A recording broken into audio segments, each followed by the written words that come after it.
Дестинация Талас коомдук бирикмеси жана Эко Аян коомдук экологиялык фонду тарабынан 2024-жылы жасалган иштер тууралуу маалыматы. Дестинация Талас коомдук бирикмеси 2022-жылы түзүлгөн. Уюмдун негизги максаты Талас облусунун аймагындагы туризмди өнүктүрүүгө салым кошуу, тарыхый изилдөөлөрдү жүргүзүү, туристтик маршруттарды иштеп чыгуу жана туризм боюнча эмгектенген тараптардын дараметин жогорулатуу. Эко Аян коомдук экологиялык фонду 2023-жылы түзүлгөн. Фонддун негизги максаты Кыргызстандын аймагындагы био ар түрдүүлүктү сактоо, климаттын өзгөрүүсүнө оң таасир этүү болуп саналат. Аталган максаттарды ишке ашыруу үчүн уюмдун мүчөлөрү Кыргыз Республикасынын президентинин Талас областындагы ыйгарым укуктуу өкүлчүлүгү менен биргеликте атайын жумушчу топ түзүп, Талас областындагы туризмди өнүктүрүү боюнча 2023-2027 жылдарга карата өнүгүү планын иштеп чыккан. Ал жерде баардык кызыктар тараптардын ой пикир, сунуштары камтылып, иш мерчемдери бекитилген. Жумушчу топтун иш планында негизги 5 багыт камтылган.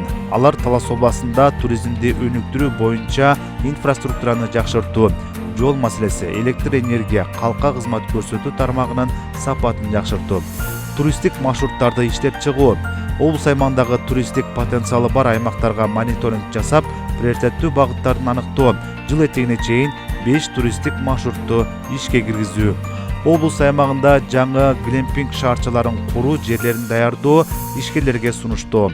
Талас облусунун ажайып кооз аймактарын катталуучусу көп блогерлер менен биргеликте тасмага тартып, интернет, телевидение айдыңына жайылтуу. Тарыхы бай Таласты жеринен изилдөө максатында санарип археология жана казуу иштерин жүргүзүү. 2024-жылдын май айында Кыргызстанга белгилүү блогерлер Медер Мырзаев, Джони Тревел, Сымык Аликов, Рустам, Нурбек Канатов жана ОТРК Талас телеканалынын кызматкерлери менен биргеликте 4 күн бою Таласты баштан аяк кыдырып, кооз аймактарын сүрөт видеого түшүрүп, социалдык тармактарга жайгаштырылган. Натыйжада Талас облусунун керемет табиятын көргөндөрдүн саны, суктанууну билдиргендердин саны 10 миллион адамга жеткен. Бул иш-чара Таласта биринчи ирет болгондуктан башка өлкөнү айтпаганда кыргызстандыктардын дагы кызыгуусу артты. Жалпы 50гө жакын видео жана сүрөт материалдары жарык көрдү.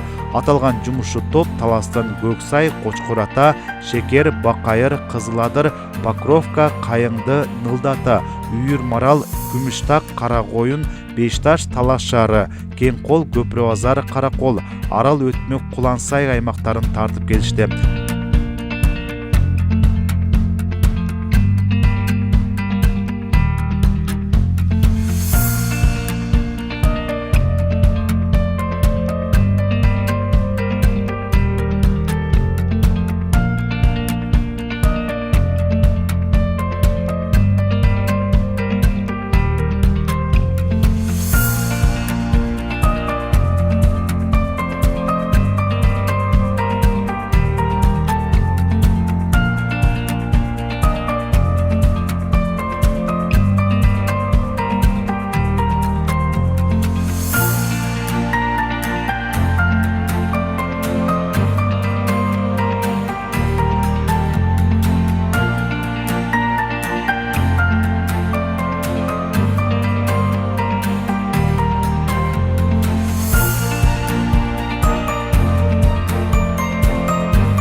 Талас шаарынан ашып кетсе 1,5-2 сааттык жол. Машина ушул этеге чейин келет. Бул жерге чейин жарым чакырым жер ашып кетсе жөө базасыңар да мына ушундай кереметке келесиңер. Ошондуктан айтарым, бул деги эле Кыргызстандын ала тоонун анчинде Таластын бир керемет кооз жери, туристтик потенциалы абдан бай. Бул ошо Таластын алдыңкы бир локацияларынан болуп каларына ишенем. Ошондуктан чакырып кетем, келиңиздер. Жолу оңой, керемет жаратылыш, баягы эле биздин көйгөй ташталган жерлерди көрүп атып, ошого көңүл буруп, ушул жаратылышыбызды, ала тообузду ушу таза кармап, сактап, коруп, келечек муундарга өткөрүп берсек деген ниетти айтат элем. Күн өтө деле ысык болбойт бул жердечи. Болгон ысыган эле күн ачык эле болуп берет, бирок температура жыл бою эң эле ысыган ушул абал. Келген туристтерге ошол жайдын аптаптуу ысыгынан качып келгендер үчүн бул жагымдуу. Өзгөчө борбор калаада жашап баягы шаардын ысыгынан жүдөп жаткан жарандарга бул жер аябай салкынтөр. Келсеңиздер өзүнчө бир кереметке чөмүлөсүздөр деген 100% кепилдик менен айта алабыз. Туура. Сөзсүз түрдө анан туристтик кластерлерге баруучу инфраструктураны жакшыртуу боюнча иш-чаралар иштелип чыгып, азыркы тапта ишке ашырылып атат. Дестинация Талас жумушчу тобу ошол иштердин баарын аткарат. Ал жерде негизинен ошол туристтерге жагымдуу шарттарды түзүү үчүн баруучу жолдорду аныктоо, андан тышкары ошол коопсуздук жайлары, эгерде ат туризми, баягы унаа менен болгон же болбосо жөө туризмдер бар, ошолордун баарын тең негизги маршруттары аныкталып, анан кийин атайын электрондук жана колдо алып жүрүүчү карталар иштелип чыгат дагы. Анан кайсы компания, туристтик компания эгерде туристтерди алып келе турган болсо, же болбосо туристтер өздөрү эле келе турган болсо дагы баягы ээн эркин келип кете тургандай ошол 3 тилде жасалып жатат. Булардын баары тең ошол кыргызча, орусча жана англис тилдеринде. Келечекте түрк жана араб тилдерин кошуу пландары бар. Бизде ошол Талас облусуна негизинен ички туризмди, бул Кыргызстан ичиндеги жарандарды ошол биздин ажайып кооз жерлерге тартуу жана сырткы туризмди, бул жакынкы аралыктарды айта турган болсок, Казакстан жана Өзбекстандагы туристтерибизди бул жакка тартуу. Анткени Талас облусундагы тарыхый жерлерибиз дагы, анан кийин табигат жараткан ушундай кооздуктарыбыз дагы, көздүн жоосун алган жерлерибиздин баары тең өтө бай.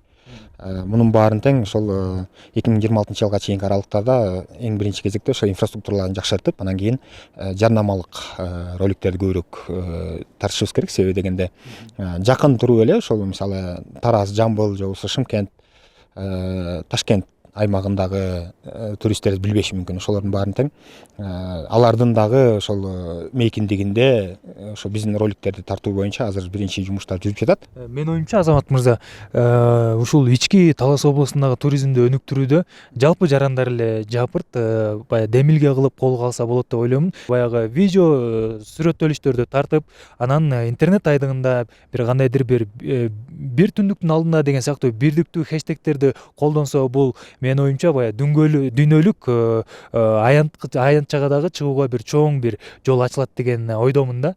Буга сиздин көз карашыңыз? Туура.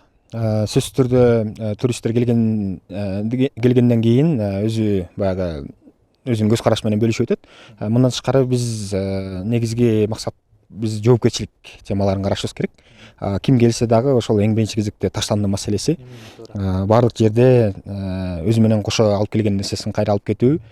Экинчиси болсо ошо флора жана фаунаны сактоо. Мисалы атайын чектөөлөр менен, мисалы бечеки от жакпаш керек, же болбосо мылтык атпаш керек деген, же балык кармабаш керек деген түшүнүктөр боюнча.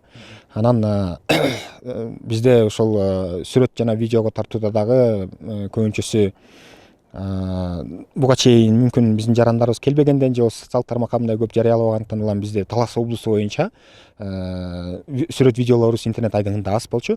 Бирок акыркы 2 жылдан баштап кыйла көбөйүп баштады. Бул жакшы көрсөткүч деп эсептейбиз. Азыркы учурда ошол ар бир жарандын баягы турист болуу же болбосо ошол биздин жаратылышка тийгизген терс жана оң таасирлерин аңдап көрсөтүшүбүз керек аларга. Флора жана фаунаны эч качан баягы бузбаш керек экендигин, баягы бечеки зыяндарды келтирбеш керек экенин үйрөтүп алган болсок, анда биз утушка ээ болобуз. Биздин жаратылышыбызды мындан дагы кооз кылганга толук мүмкүнчүлүктөр бар да. Мунун баары тең ошол жарандардын жоопкерчилигине жараша. Биз аларга көбүрөөк ошол табигатка терс мамиле жасабаш керек экенин көбүрөөк үйрөтсөк, анан аяр мамиле кыла турган болсок, анда 2026-2030 жылдар аралыгында баягы жакын эле жерлерден ошол биз бир кезде китептен эле окуп калган жаныбарларды азыр көрсөтсөк болот. 2000-2010 жылдар аралыгында кыйла мергенчиликти көбөйтүп жүргөн натыйжасында бизде азайып кеткен болчу. Акыркы 2 жылдан бери азыр жакын эле жерлерден көрсөтүүгө мүмкүнчүлүктөр болуп баштады. Бул жакшы көрүнүш деп эсептейбиз. Жана флора фауна деп айтып калдык. Ошол бизде бул жерде мисалы биз чет өлкөлүк туристтерди дагы келгендерин көрүп калабыз. Алардын ичинен дагы ошо биз менен дагы шоу жүргөндөрдүн ичинен флорага кызыккандар келген. Эндемикалык өсүмдүктөрдүн дагы ошол Кыргызстандын башка аймагында кезип, 2 кезикпеген гүлдөрдү, чөптөрдүн түрлөрүн дагы дал ушул жерден көрүүгө болот. 2026 жылы Талас облусунда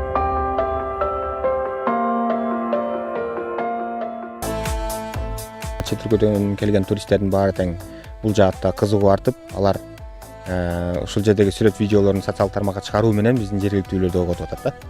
Анан биз дагы жакынкы аралыкта да ошол муниципалитеттин башкармалыктын башчылары менен биргеликте ошол жол трассаларын оңдоп бере турган болсок, инфраструктураны жакшыртып берсек, ички жана сырткы туристтердин келишине шарт түзүүдө биз ошол жумуштарды жасап беребиз, а калгандардын баары тең туристтик компаниялар өзүнүн иштерин аткара беришет.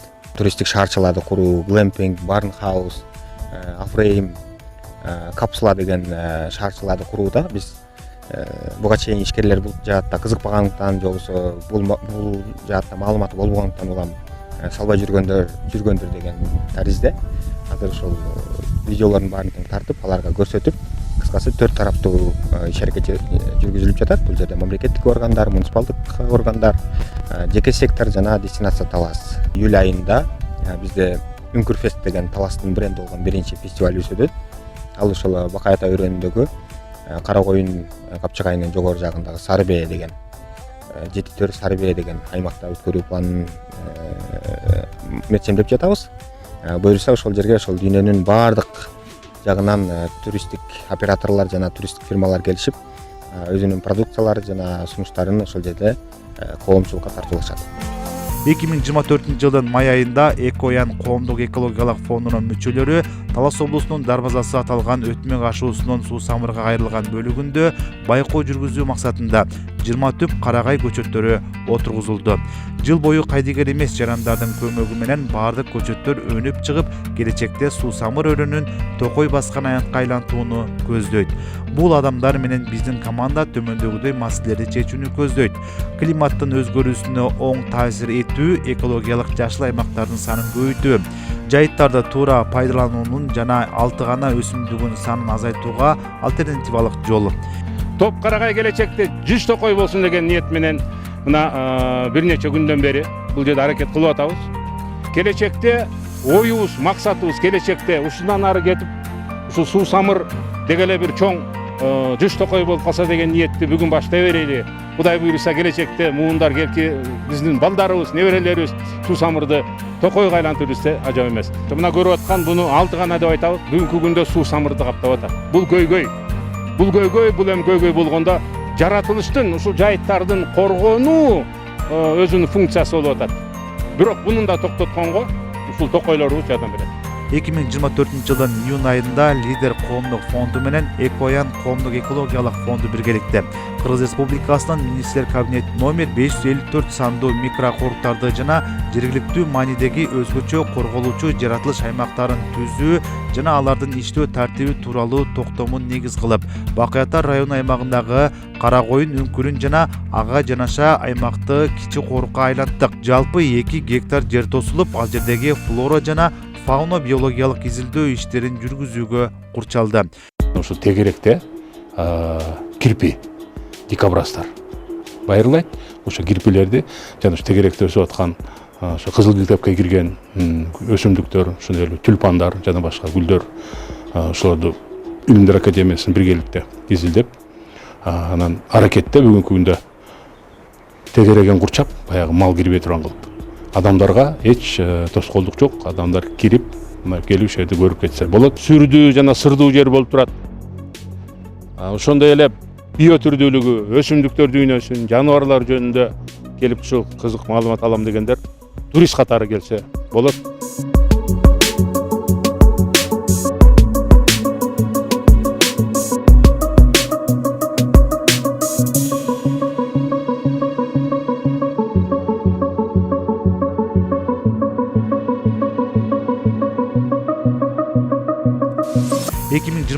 жылдын июль айында Экоян коомдук экологиялык фонду бельгиялык профессор, археолог Люк Герман менен биргеликте Кулансай, Терексайдагы Согди жазуулары, Бакайырдагы кыргыз тамгалары жана таш бетиндеги жазуулар атчан жоокердин сүрөтү изилденип, англис тилинде илимий макала жарык көрдү.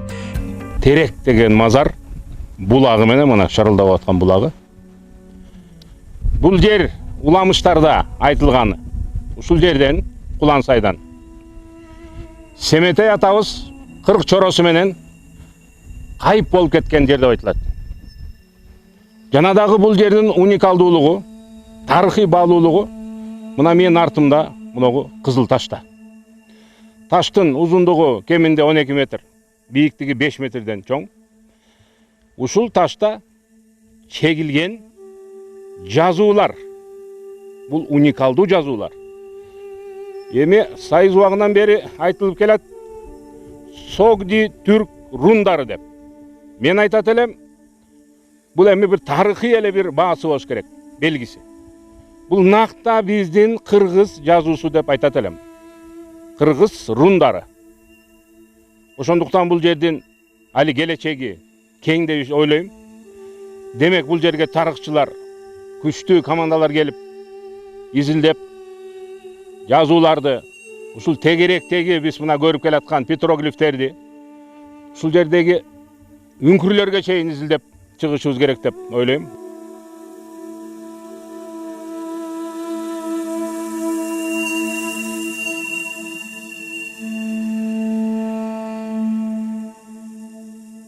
Ар бирөөсүнүн өзүнүн легендалары, ар бирөөсүнүн өзүнүн туристтерге кызыктуу боло тургандай уникалдуу фактылары бар. Андан тышкары мынакей азыр дагы 4-чү объектте туруп атабыз. Ошол эле сайдын кийинки бөлүгүндө мына биздин аркабызда турган ошол Согди жазууларынын 2-чи бөлүктөрү да бар экен. Жакында эле бул жерге ошол Япониядан келген изилдөөчүлөр да келип баягы сүрөткө тартып, бул жердин ошол негизги жайгашкан координаттарын аныктап анан кийин баягы илимий изилдөөчүлөргө бериш үчүн дагы чогултуп кетишти. Бул жерде негизинен ошол жакында лагерь куруу боюнча пландарыбыз бар.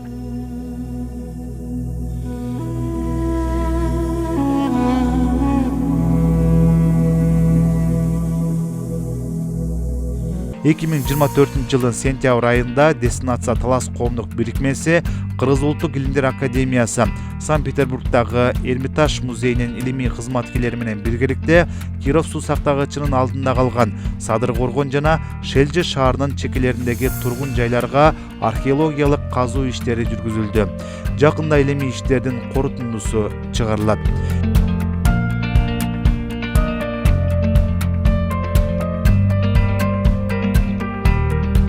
Кыргызстанско-российская экспедиция, совместная кыргызстанско-российская археологическая экспедиция начала в этом году раскопки в западном секторе Рабада, городища Садыр-Курган, города Шельджи, известного под этим именем в средневековых источниках. Этот город, он был столицей одноименной рудничной области, которая, вот, собственно говоря, заканчивается в ущелье Чонкапка. 2024 жылдын октябрь айында Башкарстан мамлекетинин Санарип археология институту Кыргыз Улуттук илимдер академиясы менен биргеликте Талас өрөөнүнүн Кулан Корук, Кулансай, Бостектер, Бакайыр, Үч Коргон, Айрым Тамой, Калпата, Акдөбө, Текапкет шаар чалдыбарларынын орду Санарип археология боюнча рентген дрондор менен изилдөө иштери жүргүзүлдү. Жакынкы күндөрү изилдөө иштеринин корутундусу жарыяланат.